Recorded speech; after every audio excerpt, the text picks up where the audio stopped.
Clicking into the profiles, you can add as much content as you would like.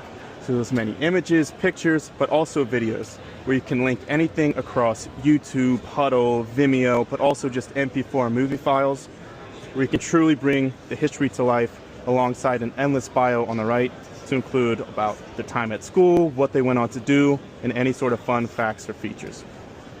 Showing off some more use cases here, we can upload and display all of your records as well too. So everything across all the sports, adding those in and having these stored and displayed.